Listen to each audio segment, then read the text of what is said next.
તો આ ખોટું છે તે તરત જ બધા સરકાર ઉપર કરે. એટલે આ વસ્તુનું ખૂબ ધ્યાન રાખજો, કારણ કે બાળક 0 થી 6 વર્ષનું બાળક એ તમારા ઉપર જ આધાર રાખે છે. એ 3 કલાક માતા પિતા જે તમે અહીંયા ટ્રાઇબલ એરિયા કીધો તો એ પણ એવા બાળકો હશે, એવા માતા પિતા હશે, કોઈ એની કેર નહીં કરતા હોય, આપણી પાસે આવે છે તો આપણું પૂરતું સરકારની જે યોજનાઓ છે એ એના સુધી પહોંચે અને કોઈ પણ બાળક કુપોષિત ન રહે. બરોબર. અને એને એવું જ કે આંગણવાડી માત્ર આવીને બેસે, આપણે આપણું કામ કરીએ નહીં, એને પણ કંઈક આપો. તમે પાપા પગલી પ્રોજેક્ટ સરસ આવ્યો છે હમણાં, અને ઘણું બધું એનો રિપોર્ટ પણ તમારે કરવાનો હોય છે કે રિપોર્ટ કાર્ડ ભરવાના હોય છે. એ બધું જ પણ વ્યવસ્થિત અને ક્લિયર કરો તમે. કોઈ પણ ખાલી આંકડા બતાવવા માટે એમ નહીં કે મારી આંગણવાડીમાં એક જ કુપોષિત બાળક છે, એવું નહીં કરો. જે છે એ સત્ય બતાવો, એને પૂર્ણ કરવા માટેના પ્રયત્ન કરો. કારણ કે તમે આંકડા બતાવી દેશો એમાં ક્યાંક ના ક્યાંક બાળક પોતે હેરાન થતું રહેશે.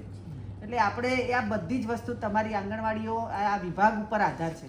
અને બાળકોને એવા સારા કે બાળકને માત્ર 2 ટાઈમનો નાસ્તો નહીં પણ સારું કંઈક નોલેજ પીરસો, કે પ્રાઇમરી જે નોલેજ હોય બાળકને બેસવું ઉઠવુંથી લઈ અને એનામાં થોડી શિસ્ત અને સંસ્કાર આવે, એ આ પણ નોલેજ થોડું બાળકોને પીરસવાનું કરે. કે જે સરકારના પ્લાન પ્રમાણે એના પ્રમાણે જે તમને મળે છે આ બધું, કે આ પ્રોજેક્ટ પ્રમાણે તમારે કરાવવાનું હોય છે બાળકોને, સારામાં સારી ફેસિલિટીવાળા બાળકોને રમકડા પણ મળતા હોય છે. તો એનું પણ એનો સર્વાંગી વિકાસ થાય ને એના માટે આ આંગણવાડીના ઉપર બધા જ, કારણ કે આ બાળક છે આવનારા સમયમાં આપણા દેશનું ભવિષ્ય છે.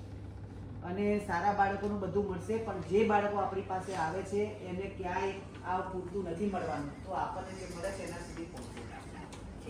મેડમ વાર્તા મિત્રો દ્વારા અને કેટલા બહેનો હશે એવો આપણે યશોદા એવોર્ડ મળેલા કોઈ એવા બહેનો દર વર્ષે એવું કામ આપણે કરીએ કે કામ તો કરો જ છો, તમારું મોનિટરિંગ સારું, આપણે કોઈ અધિકારી તરીકે રૂઆબ નથી કરવું, પણ એના સુધી પહોંચીને પ્રેમથી એને સમજાવી કે બેન તમે કામ કરો છો પણ માનવતાના ભાવથી કરો, કે આ વસ્તુ બાળકો છે, તમારા બાળકોને તમારા પરિવારમાં તમે કે એક બાળક હોય પણ આ બાળકો તમને ભગવાને જે સેવા કરવાની તક આપી છે ને એ બધાને નથી મળતી.